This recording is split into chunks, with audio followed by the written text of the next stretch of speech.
Unlike so many of the events of life that we witness, we are this afternoon more than spectators. We are those who are a part of the most important day in our spiritual life, the day of our salvation, with the commemoration of the Passion of Jesus. We're grateful for the youth, our Catholic youth, who depict this terrible day in the life of Jesus. As we often say, Good Friday was good, but not for Jesus. It was good for us, for what he did and what he accomplished. So I invite you to just sort of immerse yourself into what we see and what we witness and what we listen to in this depiction of the Passion of our Lord, and to be grateful in our prayers for the gift of salvation brought to us by his suffering and his death.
These 14 steps that you are about to walk, you do not take alone, for I walk with you.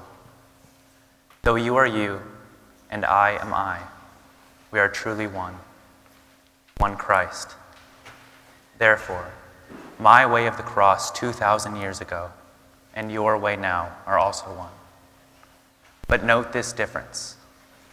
My life was incomplete until I crowned it by my death.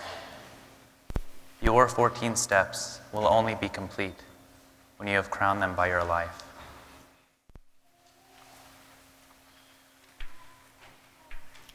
The first station, Jesus is condemned.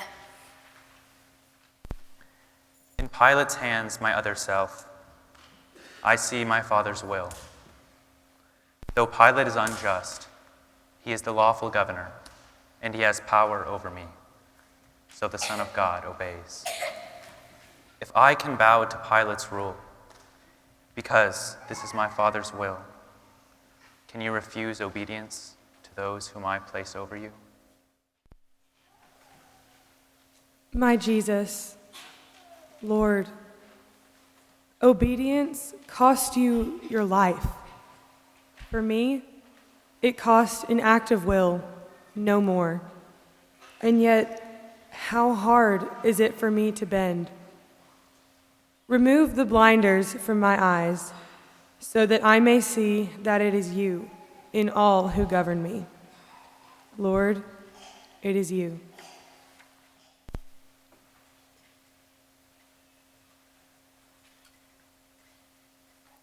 The second station, Jesus takes his cross.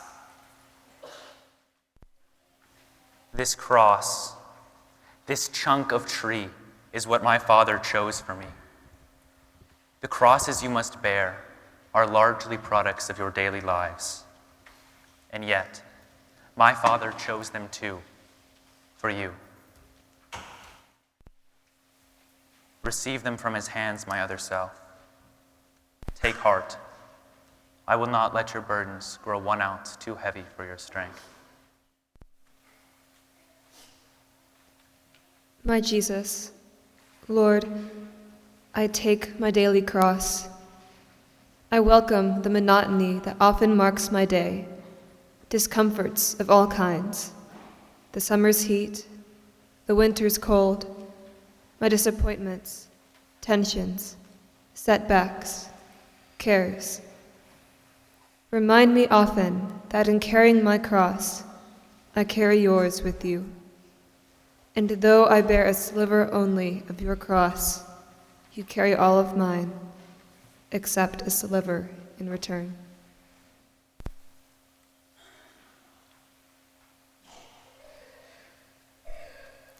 The third station, Jesus falls. The God who made the universe and holds it in existence by his will alone becomes a man, too weak to bear a piece of timber's weight. How human in his weakness is the Son of God. My Father willed it thus. I could not be your model otherwise.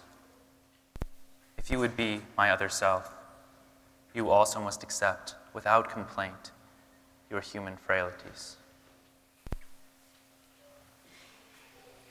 Lord Jesus, how can I refuse? I willingly accept my weaknesses, my irritations and my moods, my headaches and fatigue, all my defects of body, mind, and soul. Because they are your will for me, these handicaps of my humanity, I gladly suffer them. Make me content with all my discontents, but give me strength to struggle after you.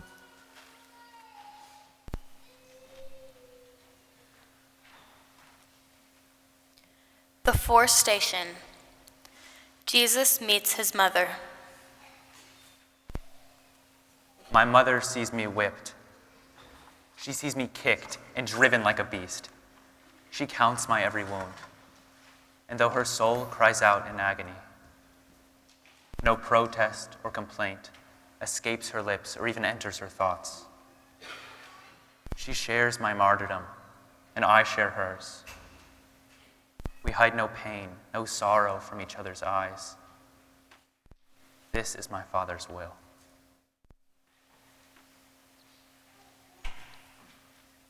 My Jesus, Lord, I know what you are telling me. To watch the pain of those we love is harder than to bear our own.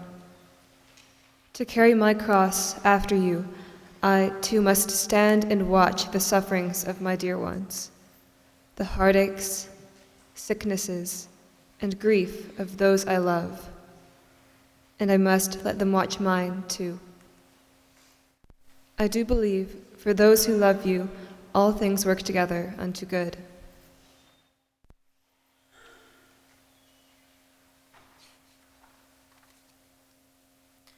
The fifth station, Simon helps Jesus. My strength is gone. I can no longer bear the cross's awful weight. And so the legionnaires make Simon give me aid. This Simon, he is like you, my other self. Give me your strength. Each time you lift some burden from another's back, you lift as with your very hand the cross's awful weight that crushes me. Lord, make me realize that every time I wipe a dish, pick up an object off the floor, assist a child in some small task, or give another preference in traffic or the store, each time I feed the hungry, clothe the naked, teach the ignorant, or lend my hand in any way, it matters not to whom. My name is Simon, and the kindness I extend to them, I really give to you.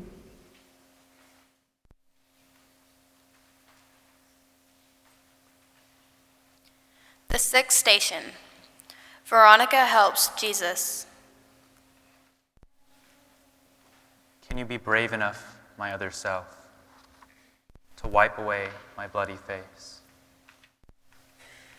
Where is my face, you ask? At home, whenever eyes fill up with tears. At work, when tensions rise. On playgrounds, in the slums, the courts, the hospitals, the jails, wherever suffering exists, my face is there. And I look for you to wipe away my blood and tears. Lord, what you ask is hard. It calls for courage and self-sacrifice, and I am weak. Please give me strength. Don't let me run away because of fear. Lord, live in me, and act in me, and love in me. And not in me alone, in all of us, so that we may reveal no more your bloody, but your glorious face on earth.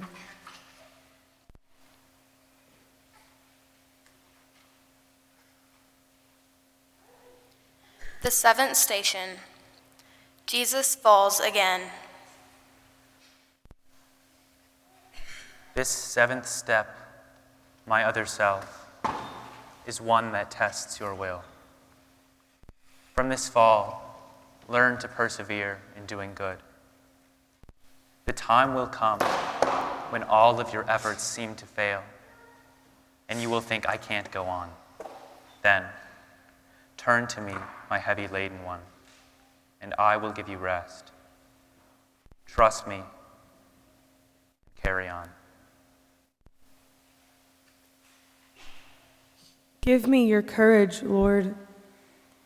When failure presses heavily on me and I am desolate, stretch out your hand to lift me up. I know I must not cease, but persevere in doing good. But help me, Lord. Alone, there is nothing I can do. With you, I can do anything you ask. I will.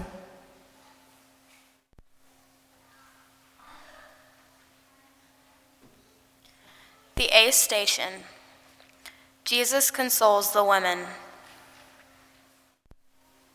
How often had I longed to take the children of Jerusalem and gather them to me, but they refused. But now, these women weep for me, and my heart mourns for them, mourns for their sorrows that are soon to come. I comfort those who seek to solace me. How gentle can you be, my other self? How kind. My Jesus, your compassion in your passion is beyond compare. Lord, teach me. Help me learn when I would snap at those who hurt me with their ridicule, those who misunderstand or hinder me with some misguided helpfulness, those who intrude upon my privacy, then help me curb my tongue. May gentleness become my cloak. Lord, make me kind like you.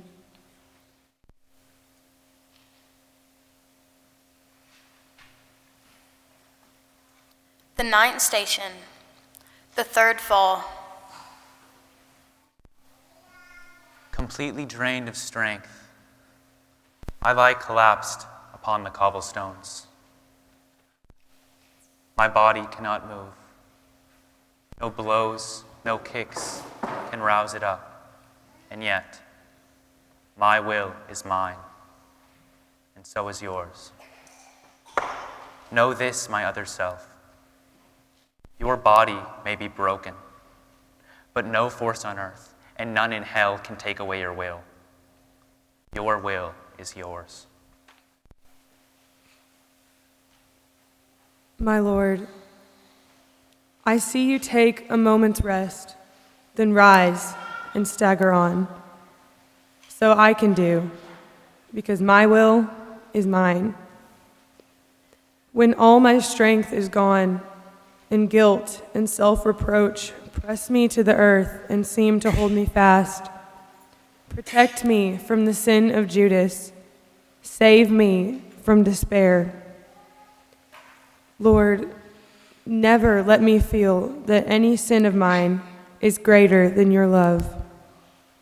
No matter what my past has been, I can begin anew.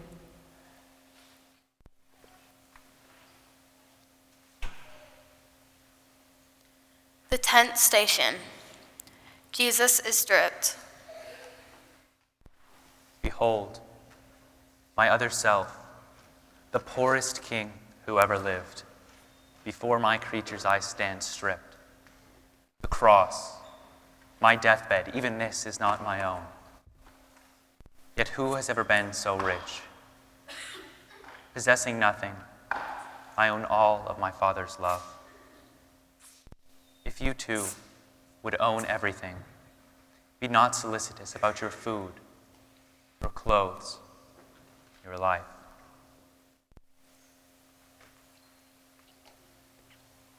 My Lord, I offer you my all, whatever I possess, and more, myself. Detach me from the craving for prestige, position, wealth. Root out of me all trace of envy of my neighbor who has more than I. Release me from the vice of pride, my longing to exalt myself, and lead me to the lowest place. May I be poor in spirit, Lord, so that I can be rich in you. The 11th station. Jesus is crucified. Can you imagine what a crucifixion is? My executioners stretch my arms. They hold my hand and wrist against the wood and press the nail until it stabs my flesh.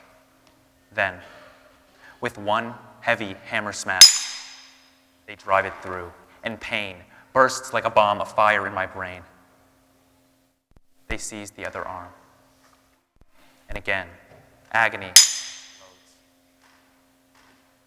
Then raising up my knees so that my feet are flat against the wood, they hammer them fast too.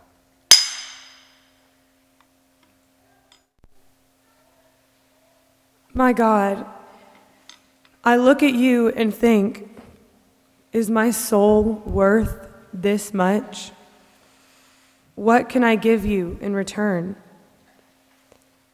I, here and now, accept for all my life whatever sickness, torment, or agony that may come. To every cross I touch my lips. O blessed cross that lets me be with you, a co-redeemer of humanity.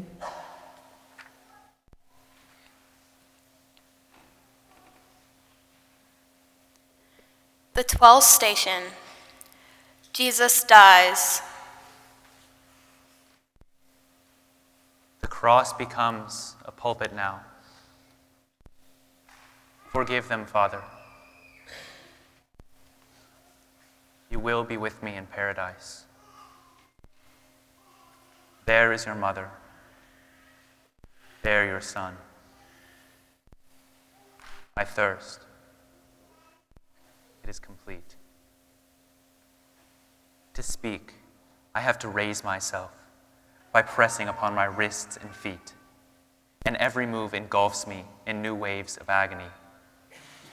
And then, when I have borne enough, have emptied my humanity, I let my mortal life depart.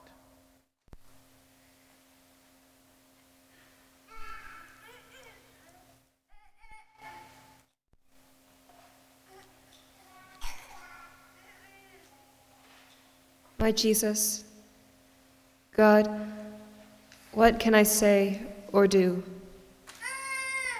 I offer you my death, with all its pains, accepting now the time and kind of death in store for me. Not by a single instant would I lengthen my lifespan. I offer you my death for my own sins and for those of all humanity. My God, forsake us not. We know not what we do.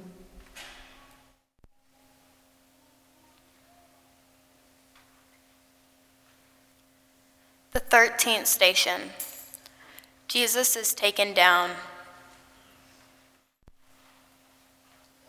The sacrifice is done. Yes, my Mass is complete, but not my mother's, and not yours, my other self. My mother still must cradle in her arms the lifeless body of the son she bore. You too must part from those you love, and grief will come to you. In your bereavements, think of this. A multitude of souls were saved by Mary's sharing in my Calvary. Your grief can also be the price of souls. I beg you, Lord, help me accept the partings that must come from friends who go away, my children leaving home, and most of all, my dear ones, when you shall call them to yourself. Then give me the grace to say, as it has pleased you, Lord, to take them home, I bow to your most holy will. And if by just one word I might restore their lives against your will, I would not speak.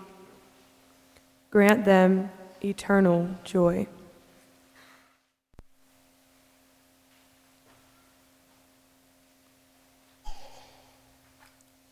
The 14th station. Jesus is buried.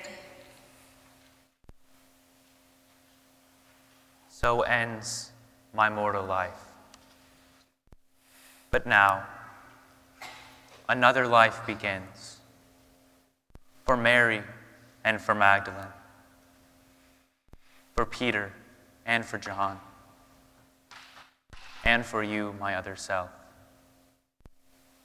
My life's work is done. My work within and through my church must now commence. I look to you, my other self, day in, day out. From this time forth, be my apostle, victim, saint. My Jesus, Lord, you know my spirit is as willing as my flesh is weak. The teaching you cannot impart, the sufferings you could not bear, the works of love you cannot do in your short life on earth. Let me impart and bear and do through you. But I am nothing, Lord. Help me.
I told you at the start, my other self, that my life was not complete until I crowned it by my death. Your way is not complete until you have crowned it by your life.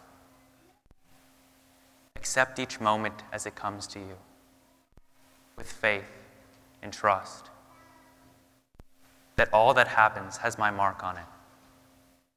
A simple fiat, this is all it takes. A breathing in your heart that says, I will it, Lord. So seek me not in far-off places, for I am close at hand. Your workbench, office, kitchen, these are places where you offer love, and I am with you there. Go now, take up your cross, and with your life complete your way.